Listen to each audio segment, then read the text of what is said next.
Assalamualaikum warahmatullahi wabarakatuh. Alhamdulillah, segala puja dan puji kita panjatkan kehadirat Allah SWT yang telah mempertemukan kita semua dalam keadaan sehat walafiat serta rezeki yang selalu tercurah kepada kita semua. Khususnya pada saat ini kita bisa berjumpa di Hindarsu Channel untuk belajar menjadi eksportir. Salam dan sholawat kita aturkan kepada junjungan Nabi besar Muhammad SAW serta keluarga serta para sahabat beliau. Semoga kita semua bisa mengikuti suri tauladan yang telah beliau contohkan hingga akhir zaman nanti, insya Allah.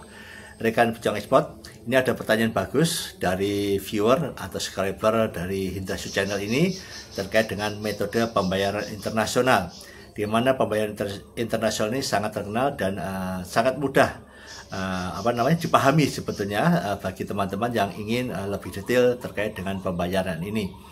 Dan pertanyaan ini adalah mengenai perbedaan antara letter of credit dan standby letter of credit ya.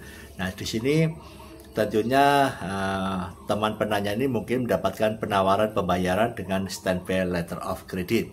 Coba akan saya ulas satu persatu. Tetapi intinya di dalam letter of credit dan standby letter of credit itu adalah perbedaannya di fungsi utamanya. Oke, saya akan jelaskan terkait dengan tiga hal untuk letter of credit terlebih dahulu. LC, tujuan LC ini adalah sebagai alat pembayaran untuk transaksi perdagangan internasional, ekspor dan impor ya. Ini di sini sebagai tujuannya dia sebagai alat pembayaran, untuk perdagangan internasional. Sedang fungsinya ini adalah sebagai penjamin di dalam pembayaran tersebut. Jadi bank issuing penerbit LC itu akan menjamin transaksi ini termasuk pembayarannya kepada eksportir di luar negeri apabila teman-teman ini bisa memenuhi persyaratan. Nah, di sini sifatnya LC ini adalah sebagai alat pembayaran yang menjamin. Jadi teman-teman nanti kalau sudah ada transaksi internasional dengan pembayaran LC tidak perlu ngecek status importernya ini valid atau tidak gitu ya. Karena apa? Karena status dari importer itu sudah dijamin. Karena untuk membuka LC ini juga membutuhkan beberapa persyaratan yang sangat ketat. Selain legalitasnya, perizinannya, tentunya juga adalah kolateral senilai LC yang harus dijaminkan di bank itu. Sehingga bank berani menjamin perdagangan internasional itu untuk eksportir yang ada di luar negeri melalui banknya eksportir ya. Ini ya sebagai fungsinya. Kemudian sifatnya ini adalah sebagai payment instruction. Jadi jangan lupa karena di LC ini nanti akan muncul instruksi-instruksi yang harus diikuti oleh eksportir. Nah, di situ disebutkan di dalam klausul-klausula. Jadi sebelum LC itu terbit biasanya eksportir dan importer itu mengkoreksi draft LC yang akan dibuat. Dokumennya apa saja yang diminta, nilainya berapa, persyaratan-persyaratannya bagaimana, additional kondisinya bagaimana, description of good-nya bagaimana. Nah, ini harus diperinci. Nah, karena ini adalah sifatnya payment instruction, maka pihak eksportir wajib memenuhi semua yang ada di dalam LC itu. Termasuk pembuatan dokumennya ini, titik komanya harus betul ya, sama persis, tidak boleh ada yang salah. Karena apa? Karena dikhawatirkan kalau ada penyimpangan yang disebut diskrepansi itu nanti pihak eksportir bisa berpotensi mengalami delay payment ya, dan yang fatal bisa tidak dibayar. Karena apa? Karena dokumen. Nah, di LC ini itu tidak ada hubungannya dengan kontrak, tidak ada hubungannya dengan barang. Bank hanya fokus kepada dokumentasi yang diminta di dalam LC ya.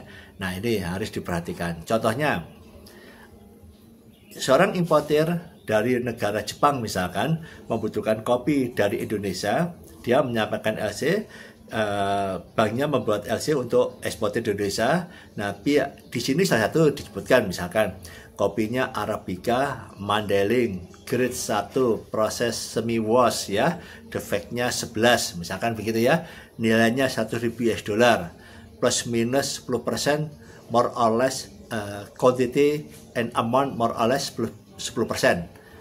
pengiriman tidak boleh lambat dari 30 September. Nah, di sini eksportir wajib memenuhi. Maka barang yang dikirim adalah Arabica Mandailing grade 1, proses semi wash ya, defectnya 11. Nah, tidak boleh menyimpang darinya. Termasuk tulisannya.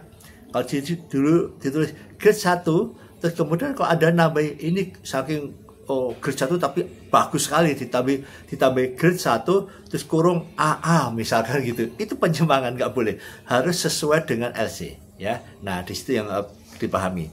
Terus pengiriman barang juga tidak boleh melebihi dari 30 September kalau sudah ditentukan seperti itu. Nah, itu adalah letter of credit.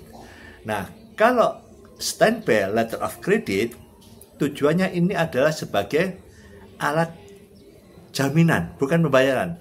Alat jaminan yang membackup ya. Sama-sama kalau yang di LC itu jaminan tapi alat sebagai alat pembayaran, kalau ini jaminan backup saja. Fungsinya nanti bank itu akan menerbitkan standby letter of credit ya, di mana standby letter of credit itu mungkin digunakan untuk salah satunya adalah mungkin proyek transaksi perdagangan internasional, itu juga boleh ya. Tapi sifatnya di sini hanya sebagai backup saja, tidak related dengan transaksi itu. Kecuali nanti pihak yang menerbitkan standby LC itu tidak bisa memenuhi, maka pihak yang menerima SPLC itu akan mengklaimkan. Artinya pihak partnernya di luar negeri, ya pembelinya atau yang mendapatkan proyek itu melakukan one prestasi, maka bisa diajukan untuk klaim standby letter of credit. Ya. Contohnya, misalkan kita mendapatkan proyek dari perusahaan A untuk mengerjakan suatu proyek jalan gitu ya. Terus kita diminta bikin standby LC. Ya, kita standby LC, kita menyampaikan bahwa proyek akan kita kerjakan selesai tanggal sekian. Isinya jika tidak selesai, maka pihak yang menerima memberikan proyek saya itu bisa mengklaimkan saya diklaim karena one prestasi tidak bisa menyelesaikan proyek itu ya. Nah, sama juga digunakan untuk perdagangan internasional. Kami pernah juga mendapatkan seperti itu dari Yunani. Jadi transaksinya pembayaran kita ada non LC ya, collection. Nah, barang sudah dikirim, kemudian barang juga sudah keluar gitu ya. Nah, kita tunggu pembayarannya.